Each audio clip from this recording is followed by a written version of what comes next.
정결하게 하는 물, 부정을 씻는 물을 만드는 방법을 어제 말씀에서 우리가 묵상을 했고, 오늘은 부정을 씻는 물이 구체적으로 어떻게 사용되느냐 하는 내용입니다. 특이한 것은 12절 말씀에 셋째 날과 일곱째 날에 잿물로, 잿물은 10절에 나오는 암송아지의 재, 그 재를 가지고 만든 물, 그 잿물로 자신을 정결하게 한다. 셋째 날에 이 잿물을 정결케 하는 물, 부정을 씻는 물을 뿌리면 일곱째 날에 자신이 정결하게 된다. 3일에 뿌리지 아니하면 7일째 정결하게 되지 못합니다. 이것이 12절 말씀의 내용입니다. 표현이 조금 어렵게 되어 있지요. 셋째 날과 일곱째 날에 잿물로 자신을 정결하게 한다 했는데, 셋째 날에 뿌려야 일곱째 날에 정결케 된다, 이런 표현입니다. 먼저 딱 들을 때 감이 오지요. 3일 만에 죽은 자 가운데서 다시 살아나신 주님께서 일곱째 날 안식일에 주의 거룩함을 우리에게 제공해 주신다 하는 것이 우리 마음에 딱 와닿아야 됩니다. 여기에 정결케 하는 이 일이 부정한 사람을 정결케 하는데, 부정한 사람의 내용은 시신은 죽음이죠. 하나님은 생명, 하나님에게 가장 부정한 것, 인정받지 못하는 것은 죽음, 이렇게 됩니다. 그러니 사람은 살고 있으나 반드시 죽게 되는데, 그 죽음을 통해서 주위에 많은 것들을 부정하게 한다. 사람이 죽음으로 주위의 것을 부정하게 한다.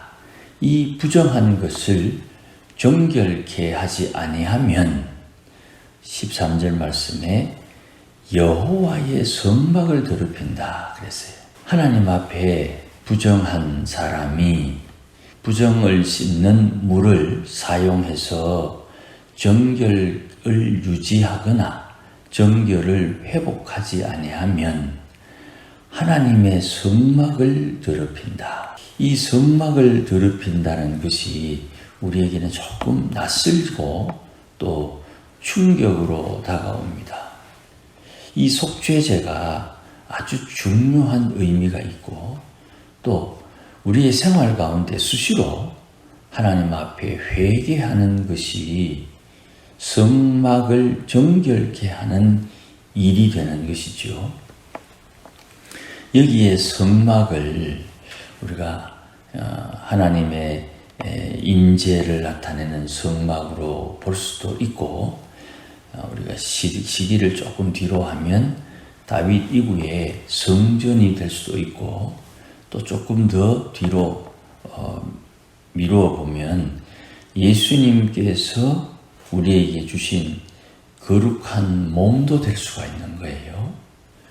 그러니 속죄제, 암송아지의 제를 통해서 부정을 씻는 물, 정결수를 사용해서 내가 부정한 것을 씻지 아니하면 하나님의 성막이 더럽혀지니까 하나님의 영광이, 성령이 떠날 수 있다, 이런 뜻이 되는 거예요.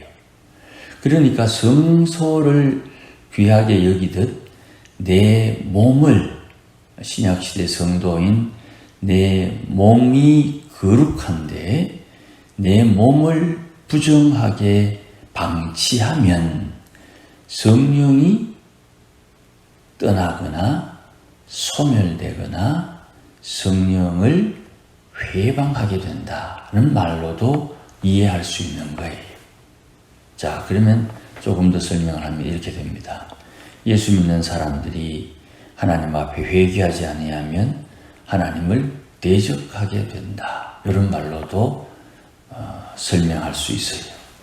그러니 성도는 기회가 되어지면 하나님께서 깨우치실 때마다 하나님 앞에 자기를 돌아보고 회개함으로 정결케 되는 것이 성도가 마땅히 해야 할 일이 되는 거예요. 성도는 자기 스스로 하나님이 떠나지 아니하도록 하나님 앞에 회개하는 일을 놓쳐서는 안 돼요. 미루어서도 안 되는 거예요. 그런데 우리가 뭐 그렇게 회개할 게 많노? 이게 이제 망조가 되는 거예요.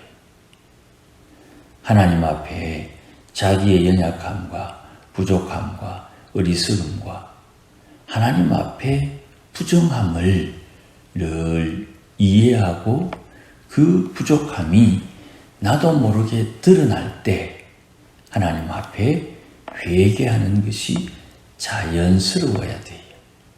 우리는 회개라 그러면 하나님 앞에 벌 받는다, 잘못했다 이렇게 생각하지만 하나님께서 우리에게 회개를 요구하시는 것은 하나님의 거룩함이 드러나도록 우리를 징계하는 것도 있지만 하나님께서 징계받기 전에 징계받지 않도록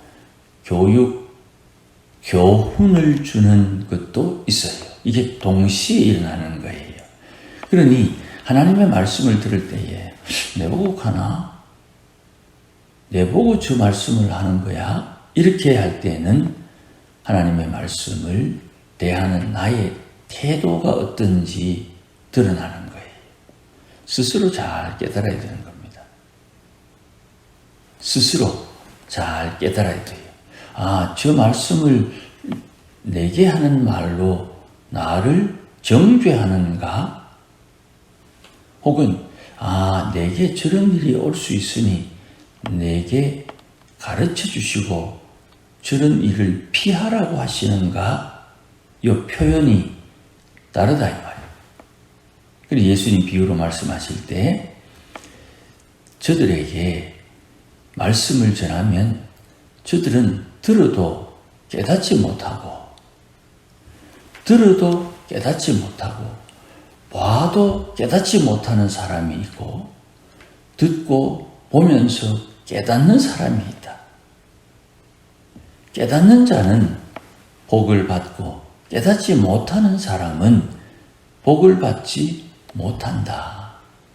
그러니 듣고 깨닫는 자는 바위 위에 집을 건축하는 자요. 듣고 깨닫지 못하는 사람은 모래 위에 집을 짓는 자다. 평상시에는 똑같은데 비가 오게 되면 인생에 환란이 오게 되면 모래 위에 지었는지 바위 위에 집을 지었는지 드러나게 된다. 마지막 날 불심판이 있을 것인데 그날에 무슨 재료를 가지고 집을 지었는지 드러나게 된다. 금과 은과 보석으로 집을 지은 자는 타지 아니할 것이요 나무와 짚으로 집을 지은 자는 불심판을 견디지 못하고 불 가운데서 구원함을 받은 것과 같게 된다. 그렇게 말씀하시는 거예요.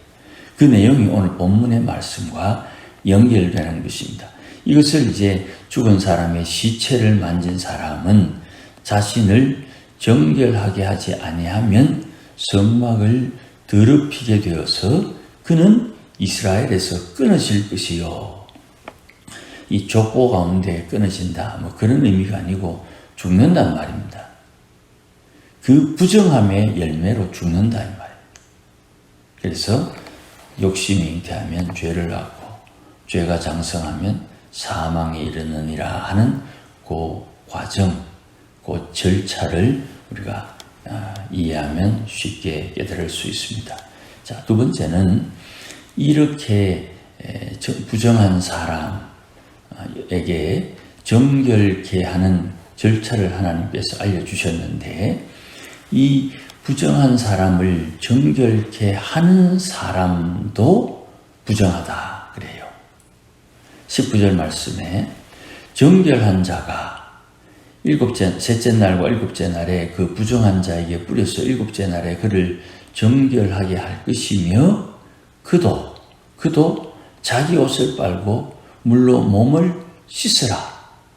저녁까지 정결하게 하는 너도 부정하기 때문에 저녁이 되어야 정결하게 되리라. 그렇게 말씀합니다. 이 부정한 자를 정결케 하는 사람, 그도 저녁까지 부정하다.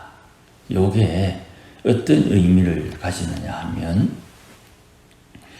사람들 사이에 하나님께서 부정함을 씻어주지만 부정한 사람은 부정함을 씻어주는 사람을 통해서 정결하게 되고 부정을 씻는 사람도 씻어주는 사람도 그 부정한 사람 때문에 일시적으로 부정해진다. 부정한 사람이 자기의 부정을 씻어주는 사람 때문에 정결하게 되고 다른 사람의 부정을 씻어주는 사람이 부정을 씻어주면서 자기도 부정하게 된다. 이 부정을 씻어주는 사람이 그 부정한 사람 때문에 일시적으로 부정하게 되는 요 방식이 제사장이 이스라엘 백성들을 깨끗하게 해주면서 마땅히 감당하고 또 짐을 져야만 하는 우리가 이해를 빨리 하기 위해서 쓸 수 있는 용어는 팔자가 그렇다는 말이에요. 제사장의 팔자가 다른 사람을 정결하게 해주면서 자기도 자기가 지은 허물과 죄 때문에 부정한 것이 아니라 자기가 깨끗하게 해주는 저 사람의 부정 때문에 제사장이 부정해져야 된다는 거예요. 이게 하나님께서 정한 법칙이에요. 그러면 만약에 이스라엘 백성이라고 생각해 보십시다. 이스라엘 백성이 나의 허물 때문에 제사장은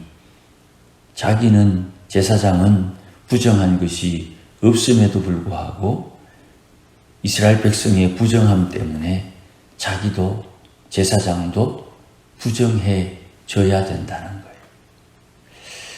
부정하니까 헷갈리겠습니다만은 사람과의 관계에서는 모든 것이 저 사람을 깨끗하게 해주려면 나도 부정하게 되어야 저 사람을 깨끗하게 해주는 거예요. 이게 여러분에게 이해가 되면 좋겠는데 제가 지금 표현이 이게 더 잘 표현할 수 있겠지만은 새벽에 제가 표현하는 것이 이게 전부인 것 같아서 조금 송구합니다. 목사가 교인들의 죄를 하나님 앞에 용서해달라고 기도하면서 교인들 때문에 목사가 하나님 앞에 회개해야 된다 이 말입니다. 장로님이 교인들을 위해서 기도할 때 대표기도 하잖아요. 그 대표기도하는 장로님이 교인들의 허물과 죄를 용서해달라고 기도하면서 장로님이 하나님 앞에 죄인이 된다 이 말이에요. 그런 마음으로 장로님이 대표기도를 준비하는지 모르겠어요.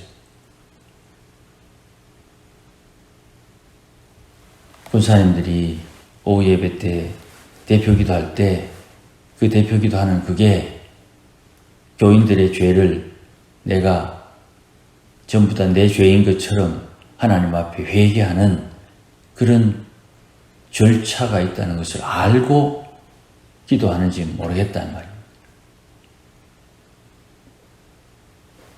대표기도 한다는 것은 그 사람들을 축복하는 게 아니에요.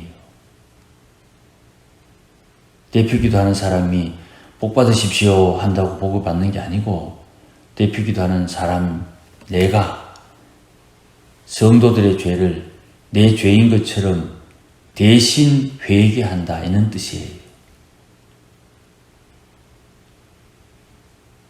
그렇게 기도를 준비하고 그렇게 기도하는지 모르겠다 이 말입니다. 이 사람을 위해서 기도하고 저 사람을 위해서 기도하는 게 대표 기도의 모습이 아니에요. 듣기는 좋지요. 하나님 앞에 그게 아니다 이 말이에요. 그러면 어찌하느냐? 대표 기도하는 사람이 주님처럼 저들의 죄를 저들에게 돌리지 마옵시고 저들을 위해서 축복하는 나에게 저들의 죄를 물으십시오 하는 십자가에서 하는 주님의 기도처럼 기도를 해야 되는 거예요. 그게 익숙하지 않으면 적어서라도 해야 된다.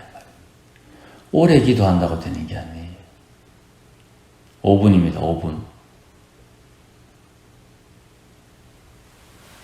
그러니까 기도하는 것이 오늘 여기서 부정을 씻는 물을 뿌리는 제사장이 부정한 사람의 죄를 내 죄로 덮어 쓴다 이 말이에요.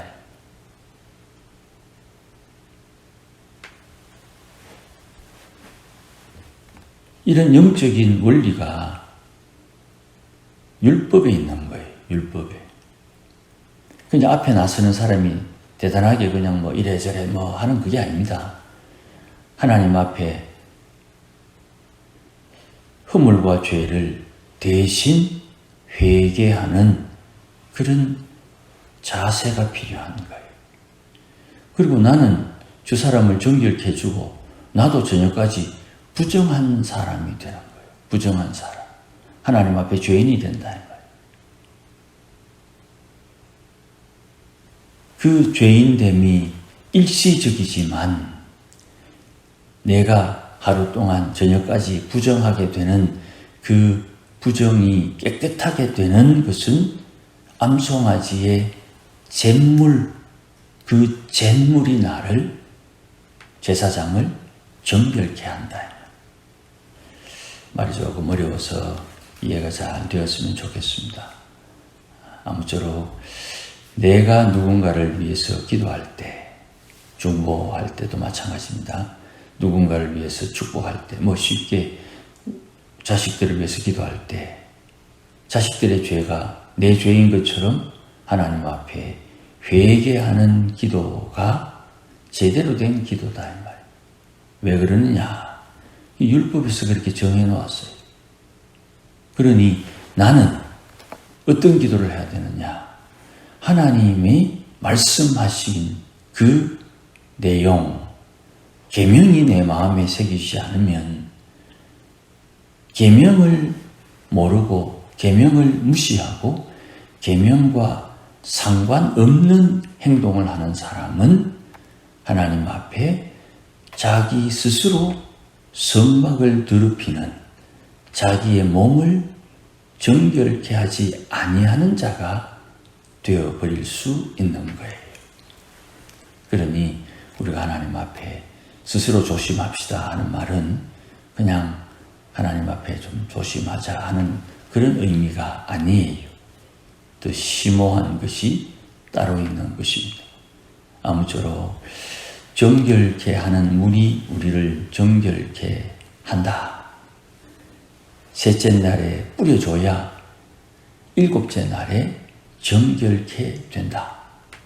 이것을 시행하는 제사장, 정결한 자가 내 죄를 씻어주면서 자기도 내 죄의 오염이 된다. 내가 누군가를 정결케 하는 사람이라면 나도 저 사람의 죄를 덮어 쓴다 하는 것을 우리가 알아야 됩니다.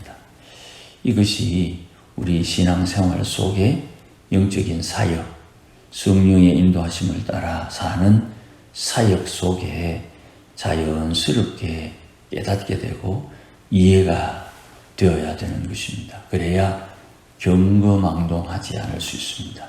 차분하게 하나님께서 지시하는 대로 순종할 수 있게 되고 순종을 통해서 받는 복, 들어와도 나가도 받는 하나님의 복을 누릴 수 있게 되는 것입니다. 아무쪼록 이 은혜와 함께하기를 주의 이름으로 축복합니다. 기도하십시다. 주님 감사합니다. 정결케 되어야 하나님 앞에 은혜를 누리고 복을 누릴 것인데 죽음이 우리 가까이 있어 들어오고 나가며 겪는 모든 일로 우리의 어려움을 알고 하나님 앞에 부정하게 되며 허물지며 연약하며 어리석은 일을 행하게 될 것이나 그 가운데 정결케 하는 물이 있어 우리의 부정을 씻고 온전케 함을 깨닫습니다. 주의 십자가의 피가 얼마나 대단한지 또 얼마나 섬세한지 묵상하며 또 깨닫게 하시고 정결케 하는 사람이 정결하게 되는 사람의 허물과 죄를 같이 감당해야 됨을 깨닫게 하소서. 영적인 사역을 감당할 때 저들의 허물과 죄를 함께 고통받으며 그들 가운데 하나님의 거룩함이 드러나도록 오늘도 부정함에 쉽사이지만 하나님의 빛 가운데 가는 믿음의 권속들이 되도록 은총을 덧입혀 주시옵소서. 예수님의 이름으로 기도하옵나이다. 아멘.